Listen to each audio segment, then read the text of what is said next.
Hello বন্ধুরা, পাঁচফোড়নে তোমাদের সবাইকে আবারও স্বাগত। আমি এসেছি একটা নতুন ব্লগ নিয়ে, একটা কুকিং ব্লগ। এই গরমের মতো আমি এসেছি একটা কুকিং ব্লগ নিয়ে। আর রান্নাটা যেটা হলো সেটা হচ্ছে, আমি কিছুদিন আগে যেখানে আমি পুরুলিয়া গেছিলাম, পুরুলিয়াতে ওইখানে মামুটিতে, ওইখানে একটা আমি আদিবাসী যে ওখানে ম্যানেজার ছিল, তার থেকে আমি একটা ডিশ জেনেছি যে লাউয়ের একটা ডিশ। যারা লাউ খেতে ভালোবাসো না তারা আশা করি এই রান্নাটা করার পর লাউ খেতে ভালোবাসবে। এবং সেই লাউয়ের ডিশটা কিভাবে হচ্ছে সেটা কিন্তু লাউ কিন্তু স্বাভাবিক লাউকেও একটু অসাধারণ করা যায় কিভাবে, সেটাই আমি আজকে করব। তো আমার এখানে এই ইনগ্রেডিয়েন্টস গুলো লাগছে। ওকে, তো আমার প্রথমে যেটা লাগছে হচ্ছে, বলে দিই, যেটা হচ্ছে মেন ইনগ্রেডিয়েন্ট, সেটা হচ্ছে তোমার লাউ। অর্থাৎ এই যে দেখতে পাচ্ছ তোমরা,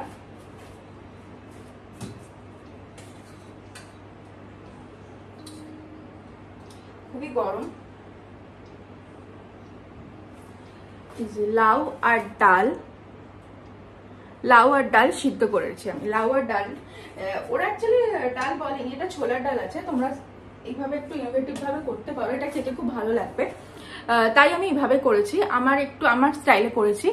আশা করি লাউটাকে, আর যেটা মেইন ইনগ্রেডিয়েন্ট সেটা হচ্ছে হিরো ইনগ্রেডিয়েন্ট, যেটা টেস্ট বাড়াবে, সেটা অবভিয়াসলি হচ্ছে এটা মাটন ফ্যাট। ওকে, দেখো মাটনের যে চর্বিটা সেটা একদম ফ্যাটটা নরম টাইপের, যেটা সেটা নেওয়া হয়েছে। আর তার সাথে আমার লাগছে এখানে হচ্ছে গোটা গরম মশলা। গোটা গরম মশলা কি কি লাগছে বলে দিই, এখানে দেখে নাও, দেখাতে পাচ্ছি। এখানে এলাচ আছে, শুকনো লঙ্কা আছে, দারচিনি আছে, আর লবঙ্গ আছে। আর একটা কুচনো পেঁয়াজ, যেহেতু গরমকাল তাই কম মশলা দিয়ে করবো আমি। আর বাটা এখানে একটা আছে, এটা হচ্ছে পেস্ট। ওকে,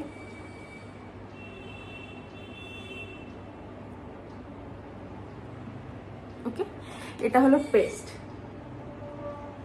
পেস্টটা দেখে নিলে, পেস্টটাতে কি কি আছে আমি বলে দিই। এই পেস্টটাতে তোমার আছে হচ্ছে দুটো পেঁয়াজ, দুটো রসুন, কাঁচা লঙ্কা, শুকনো লঙ্কা। তোমরা চাইলে ঝাল তোমাদের মতো করে দেবে। আমাদের বাড়িতে ঝাল খুব কম খায়, আর সেই জন্য আমি ঝালটা একটু কম দিয়েছি। আর বুঝতেই পারছো প্রচন্ড গরম, প্রচন্ড গরম। আর গরম সত্যি পড়ে গেছে। লাউ অনেকেই খেতে চায় না, এরকম অনেকেই আছে যারা লাউ খেতে ভালোবাসে না। আমি অলরেডি এখানে কড়াটা বসিয়ে দিয়েছি, চিমনিটা আমি চালাবো। একটু আওয়াজ হতে পারে, তোমরা কনসিডার করে নিও। কারণ এত গরমের মধ্যে চিমনি না চালিয়ে কাজ করা ইজ ভেরি ডিফিকাল্ট। ওকে, তো প্রথমে আমি যেটা দেবো হচ্ছে কড়াতে তেল, সর্ষের তেল ইউজ করবে।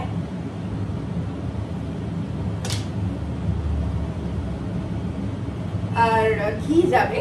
আর গুঁড়ো মশলার মধ্যে হচ্ছে ভাজা জিরে গুঁড়ো, হলুদ, আর কাশ্মীরি লঙ্কা গুঁড়ো। কাশ্মীরি লঙ্কা গুঁড়ো, ভাজা জিরে গুঁড়ো, হলুদ। বেসিক্যালি আর কিছু গুঁড়ো মশলা যাচ্ছে না। তোমরা চাইলে গরম মশলা দিতে পারো। একটু ঘি লাগবে, ঘিটা অবশ্যই লাগবে, অল্প, মানে খুব বেশিও নয়। আমার কড়াই অলরেডি গরম হয়ে গেছে। তো এখানে যা যা গরম মশলাগুলো দেখেছিলাম, গোটা গরম মশলা, সেগুলো আমি এখানে দিয়ে দেবো। আর আমি এত গরমের মধ্যে এটা দেখাচ্ছি এই কারণেই, কারণ এই ডিশটা খুব মানে নতুন একটা ডিশ। এটা ভালো লাগবে আর কি সবাই খেলে। মানে অনেকেই তো লাউ খায় না, এরকম অনেকেই আছে যারা লাউ খাও না, তাদের জন্য এই ডিশটা খুবই খুবই ভালো। বুঝতে পারছো কিরকম গরম? আমি রীতিমতো স্মাঞ্জ করছি টাওয়েল দিয়ে। আর পাঁচফোড়নে অনেকদিন পর আমি কুকিং ব্লগ আনছি। মাঝখানে অনেক ব্লগ টক দেওয়া হয়নি, এবং মাঝখানে আমি অনেক কুকিং করেছি, কন্টেন্ট আছে অনেক কিছু, তোমাদের দেবো, দেখবে আস্তে আস্তে।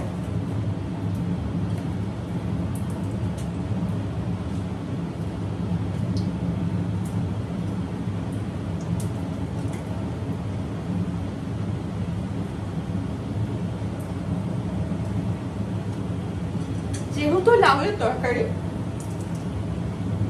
হালকা ঝাল মতো হলে ক্ষতি নেই, কারণ লাউ তো এমনি তো অ্যাবজর্ব করে না। লাউয়ের বেসিক্যালি কোনো স্বাদ হয় না, জলটা বেশি হয়, তো সেই হিসাবে খুবই টেস্টি হয়। তো এবার আমি যেটা দেবো, এবার এটা হচ্ছে পেঁয়াজ কুচি। এই কুচানো পেঁয়াজটা একটুখানি ফ্রাই করে নেবো লাল করে, খুব বেশি লাল না, মানে হালকা মতো লাল হবে।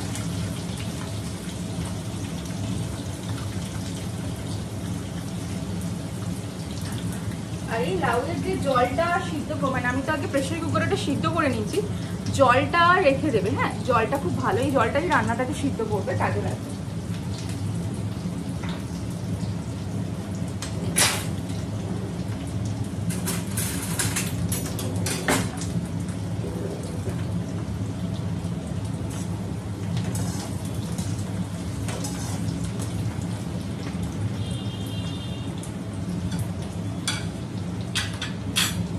খুবই সহজ, খুব বেশি এমন কিছু রেসিপি নেই যে এটাতে আছে।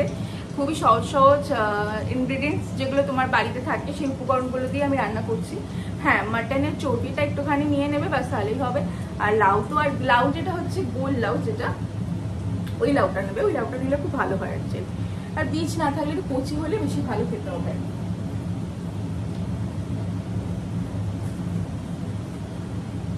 পেঁয়াজটা একদম লাল করে ভাজা হয়ে গেছে। ওকে, তো পেঁয়াজটা ভাজার পর আমি মশলাটা দিয়ে দেবো, মানে যে পেস্ট মশলাটা।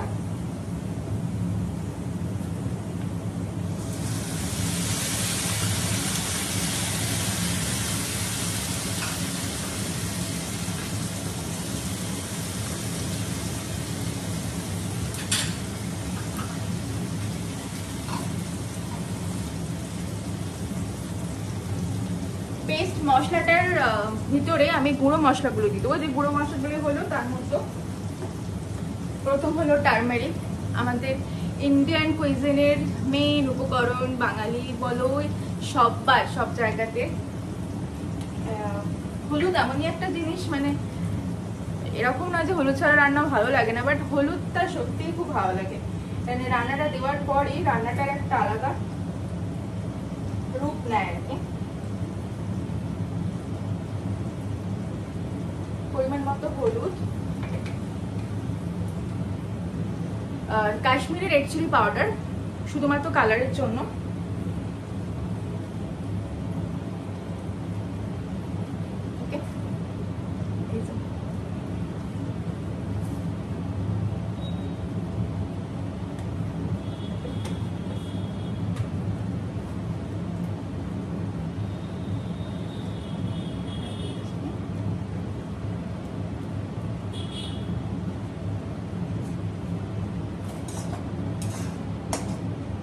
তো এবারও মশলাটাকে খুব ভালো করে কষাতে হবে।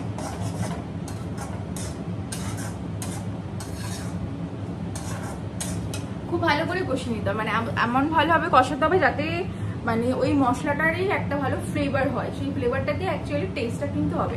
কষাতে কষাতে যখন কালার ছেড়ে দেবে, তেল ছেড়ে দেবে, তখন কিন্তু মাটনের ফ্যাটটা বা চর্বিটা এতে দিয়ে দিতে হবে। দিয়ে দেওয়ার পর ওটাও অনেকটা কষানোর পর ওটারও যখন একটুখানি ফ্যাটটা ছেড়ে দেবে, তারপর আমাদের লাউ বা ডাল যেটা আছে পুরোটাতে দিয়ে দিতে হবে। দিয়ে তারপর জেনারেলি ওটা ফোটাতে হবে, তারপর তো আসছি, তোমরা দেখতে পাবে।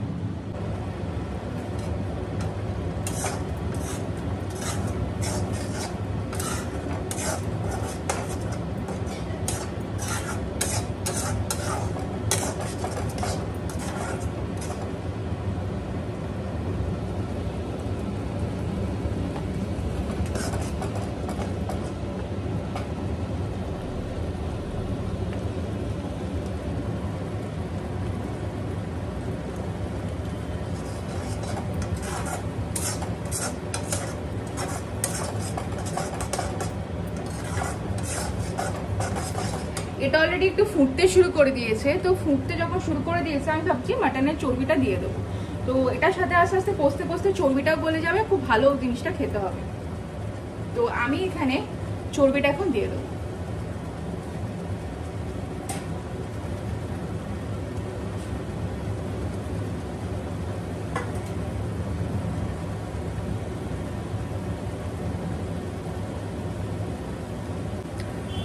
তো চর্বিটা আমি এখন এতে দিয়ে দিচ্ছি। ওকে,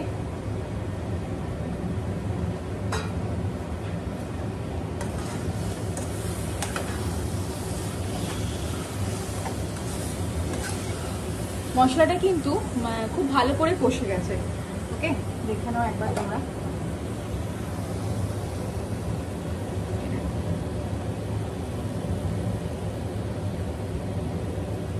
খুব সুন্দরভাবে কষে গেছে।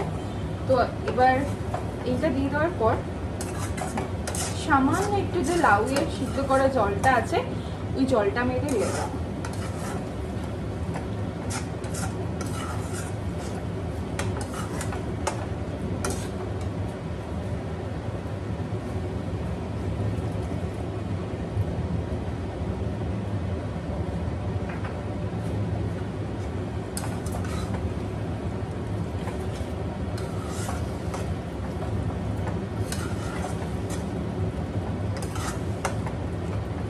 তো এটা এখন ভালো করে কষবে, একটা মানে কষতে হবে, কষে জিনিসটা বেশ হয়ে গেলে তারপর লাউটা দেওয়া।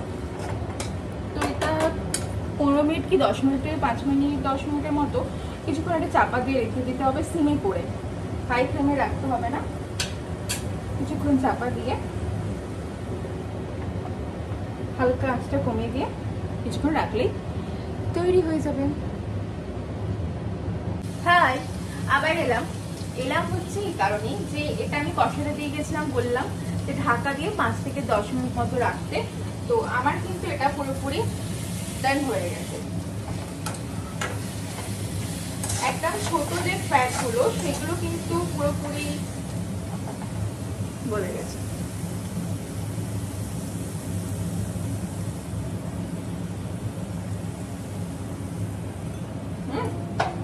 তো এবার আমাদের আসল জিনিস যেটা অ্যাকচুয়ালি লাউ, লাউটা আগে থেকে সিদ্ধ করে নেওয়ার একটাই কারণ হচ্ছে যে জলটা বেরিয়ে যাবে।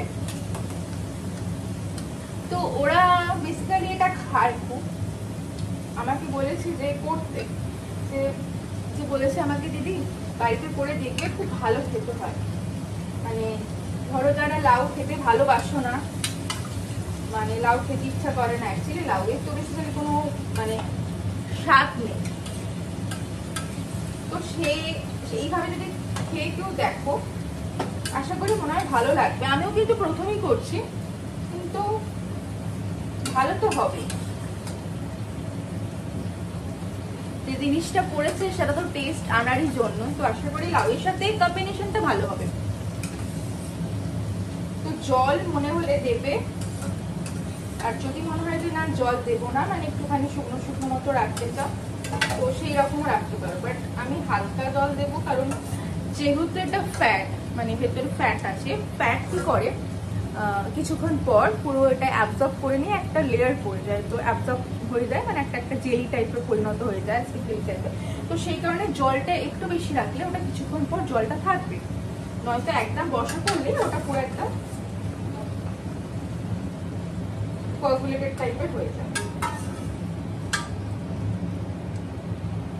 এটাকে যা জলটা ছিল আমি দিয়ে দিই, এক্সট্রা জল দেওয়ার দরকার নেই, যেটা যে লাউ সিদ্ধ করেছো যে জলটা সেটা দিয়ে দেবে।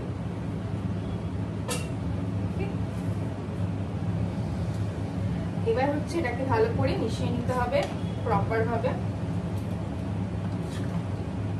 মশলাটা যাতে ভালো করে সব দিকে চলে যায়।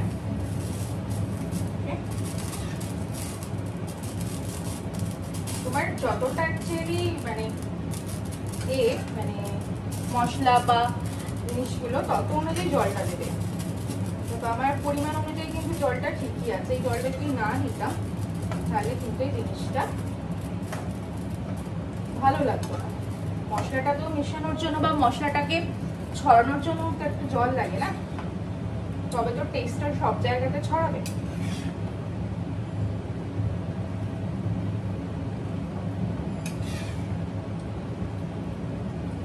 এইভাবে পুরো মিশিয়ে নিলাম।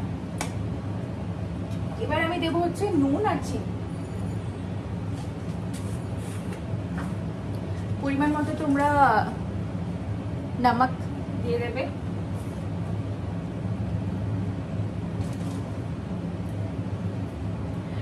নুন ছাড়া তো আমাদের জীবনে গুণ হবে না, বেসিক্যালি রান্নাতে কিন্তু নুন ছাড়া গুণ দেবে না কেউ গুণগান গাইবে না।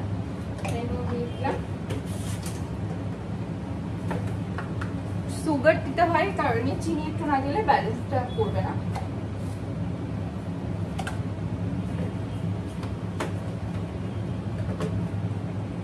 তো এবার আমি দেবো হচ্ছে ভাজা জিরে গুঁড়ো, বাড়িতেই করে রাখা আমার, ড্রাই রোস্ট করে এটাকে গুঁড়ো করে রাখা।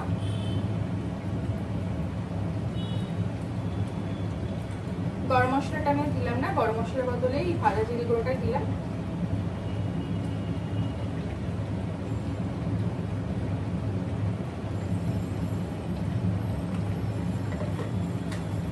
তোমরা চাইলে কেউ ধনে গুঁড়ো দিতে পারো।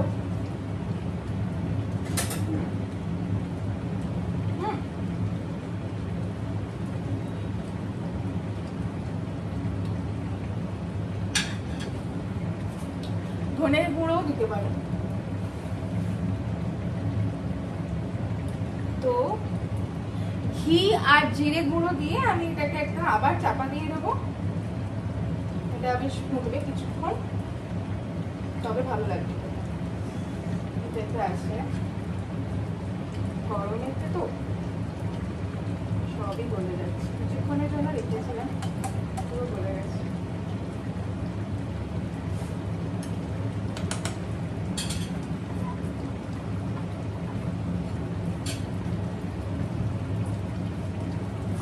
তো চাপা দিয়ে কিছুক্ষণ আরো 5-10 মিনিট রাখবে, রাখার পর এটা ডান হওয়ার পর তোমাদের কাছে আবারও আসছি। হ্যালো, তো আজকে আমার রান্না যদি খুব ভালো লেগে থাকে তোমরা কিন্তু অবশ্যই একটা লাইক, একটা শেয়ার, একটা সাবস্ক্রাইব করে দিও। কমেন্টে জানিও যে তোমরা কেউ এই রান্নাটা করেছো কিনা বা কখনো খেয়েছো কিনা। তো আমি তো কখনো খাইনি, আমি প্রথমবার করলাম। তাই আবারও বলছি, সবাই খুব ভালো থেকো, গরমে অনেক সুস্থ থেকো আর সাবধানে থেকো। আবারও আসবো, যদি সময় হয় অবশ্যই আসবো। তো আজকের জন্য আমি আমার রান্নাঘর থেকে বিদায় নিচ্ছি। Tata, by.